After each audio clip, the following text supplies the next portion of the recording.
High मैं कुमार सानू আর আপনারা দেখছেন নিউজ অল ইন্ডিয়া খবর মানে আমরা।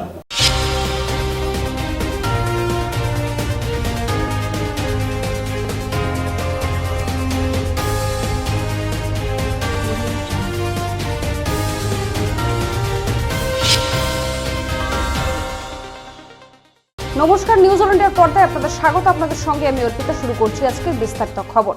দেশে চালু হয়ে গেল সংশোধনী নাগরিকত্ব আইন। লোকসভা নির্বাচনের ঠিক আগে দেশ জুড়ে কার্যকর হলো সংশোধনী নাগরিকত্ব আইন। সোমবার বিজ্ঞপ্তি জারি করে আনুষ্ঠানিকভাবে এই আইন চালু হওয়ার কথা ঘোষণা করলো কেন্দ্রীয় সরকার। কিন্তু বিল পাশের 4 বছর পর কার্যকর হওয়া এই সিএএ আসলে কি? 1955 সালের নাগরিকত্ব আইন আর বর্তমান সংশোধনী নাগরিকত্ব আইনের পার্থক্যটাই বা কি? কেনই বা সিএএ নিয়ে এত বিতর্ক? লোকসভা ভোটের আবহে কেন্দ্রের এই সিদ্ধান্তে রীতিমতো শোরগোল পড়ে গিয়েছে। সিএএ নিয়ে কার্যত সারা দেশ জুড়ে বিরোধী দলগুলি বিরোধিতা দেখানো শুরু করে দিয়েছে। এবারে মুখ খুললেন এই নিয়ে রাজ্যের মুখ্যমন্ত্রী মমতা বন্দ্যোপাধ্যায়। কি বললেন তিনি, শুনবো। কোনো এনআরসি করতে দেব না, কারো অধিকার কাটতে দেব না, কাউকে বঞ্চনা করতে দেব না, কাউকে লাঞ্ছনা করতে দেব না। এর জন্য যদি আমার জীবনও যায়, আমি জীবন দিতে তৈরি। বাংলার মানুষের অধিকার আমি কিছুতেই কাটতে দেব না। আমি সব রাজ্যকে বলবো, আপনারাও একে একে তৈরি হন। সময় এখন একটি ছোট্ট বিরতির, ফিরে আসছি বিরতির পর।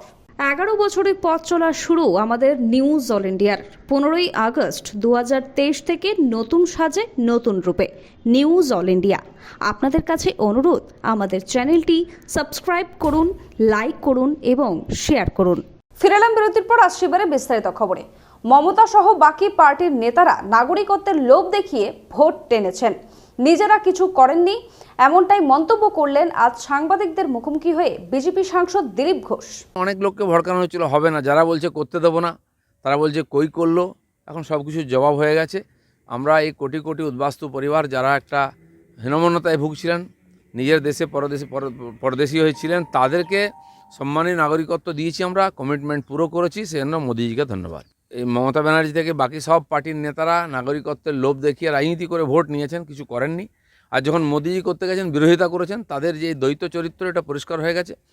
আমরা আমাদের কমিটমেন্ট রক্ষা করতে পেরেছি। সাংবাদিকদের মুখোমুখি হয়ে সিএএ নিয়ে প্রতিক্রিয়া ফিরাদ হাকিমের। আমরা ভারতীয়, আমরা ভারতবর্ষে থাকব।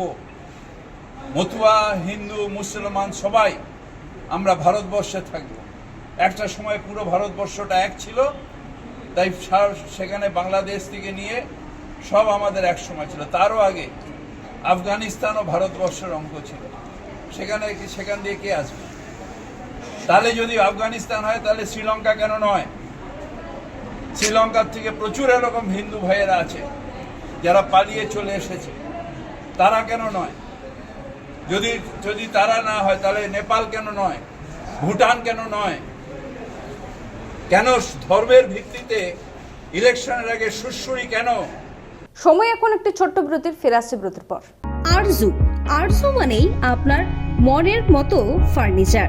আসুন দেখে নিন আপনার পছন্দ অনুযায়ী অফিস বা ঘর সাজানোর জন্য নতুন ডিজাইনের ফার্নিচার। ডিজাইনেবল সোফা, আলমারি, ড্রেসিং টেবিল, অফিসের জন্য রকমারি চেয়ারের সাথে দোলনা, বিভিন্ন রকম ডিজাইনেবল ফার্নিচার। তাহলে আর দেরি না করে চলে আসুন আরজুতে। 74 রাজডাঙ্গা গোল্ড পার্ক, কলকাতা 700107।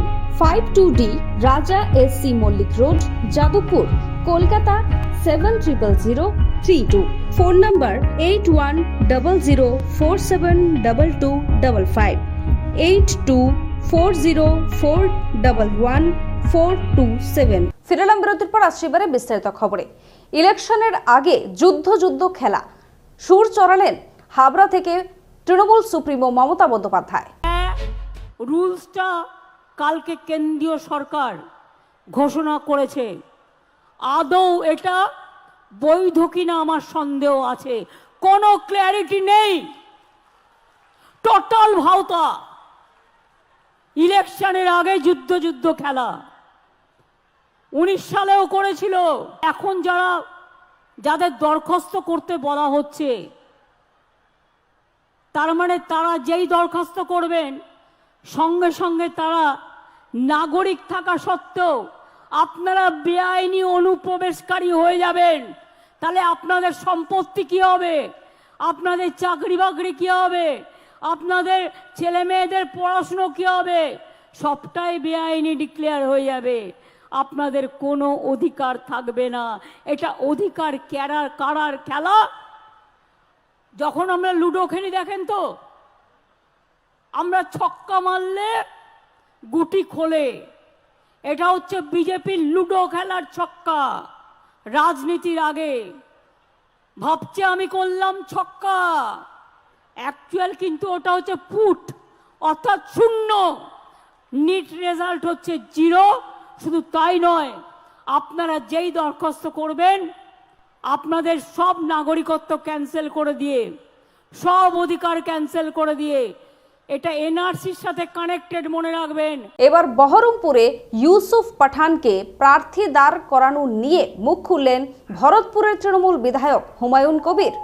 ভিন্ন রাজ্য থেকে খেলোয়াড় কিংবা কলকাতা থেকে গায়ক এনে অধীর চৌধুরীর মোকাবিলা করা যাবে না, এমনটাই মন্তব্য করলেন হুমায়ুন কবির। এই অধীর চৌধুরীকে কোনো অন্য রাজ্য থেকে খেলোয়াড় এনে বা কলকাতায় থেকে গায়ক নিয়ে গিয়ে তাকে যে পরাস্ত করা যাবে না, সেটা এর আগে প্রমাণিত। সময় এখন একটি ছোট্ট বিরতির, ফিরে আসছে বিরতির পর। আপনি কি ভ্যাকেন্সি ল্যান্ডের সন্ধানে রয়েছেন? চিন্তা না করে আজই যোগাযোগ করুন ঋত্বিকা এন্টারপ্রাইজে। আমরা রুবি হসপিটালের 3 কিলোমিটার থেকে 12 কিলোমিটারের মধ্যে ল্যান্ড সেল করি। ভ্যাকেন্সি ল্যান্ডের দাম 80,000 থেকে 2,70,000-এর মধ্যে। তাহলে আর দেরি কেন, আজই চলে আসুন আমাদের অফিসে।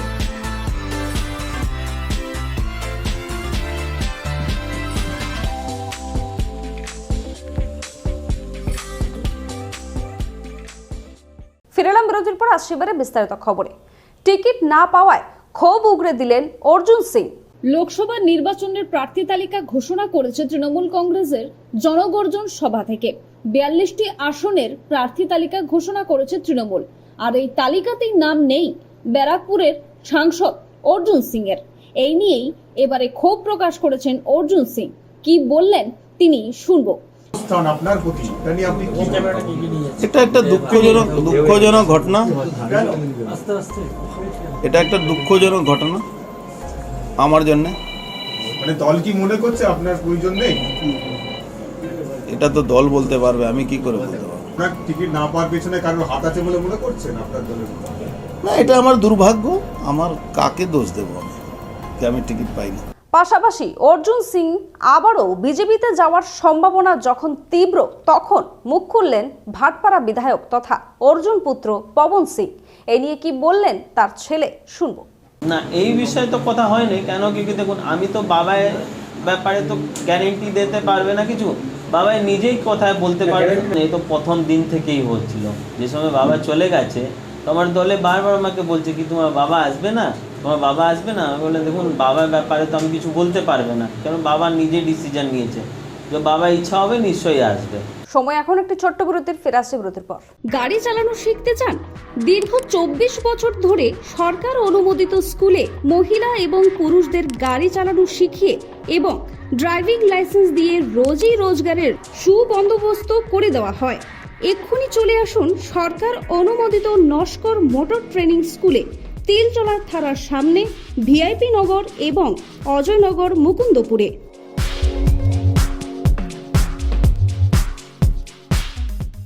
ফিরলাম বিরতির পর, আসছে এবারে বিস্তারিত খবরে। শাহজাহান ঘনিষ্ঠ তৃণমূল নেতা সহ সিবিআই হেফাজতে 3 জন। সন্দেশখালী কাণ্ডে এবার জিয়াউদ্দিন মোল্লাকে গ্রেফতার করল সিবিআই। এই জিয়াউদ্দিন শেখ শাহজাহানের ঘনিষ্ঠ বলে সিবিআই সূত্রে খবর। গতকাল রাতে একাধিক তথ্যের ভিত্তিতে জিয়াউদ্দিন এবং আরো 2 জনকে গ্রেফতার করা হয়েছে। এই 2 জন হলেন দিদার বক্স মোল্লা এবং ফারুক আকুঞ্জি। আজ তাদের আদালতে তোলা হলো। খবর এখনকার মতো এই পর্যন্তই। দেখতে থাকুন নিউজ অল ইন্ডিয়া খবর মানি আমরা। শুভরাত্রি। রুবি হসপিটালের খুব কাছে, বিমান্তা হোটেলের পাশে Ruby guest house. Ruby guest হাউসে আসলেই আপনারা কম দামে পেয়ে যাবেন রুম ভাড়া। তাহলে আজই চলে আসুন রুবি গেস্ট হাউসে। Ruby guest house.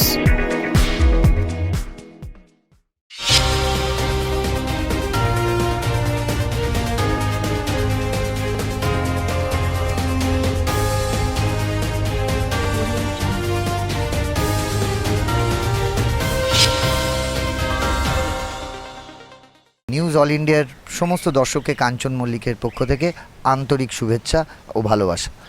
আর খবর মানেই আপনি একা নন, আমরা ওরা নয়, খবর মানে আমরা।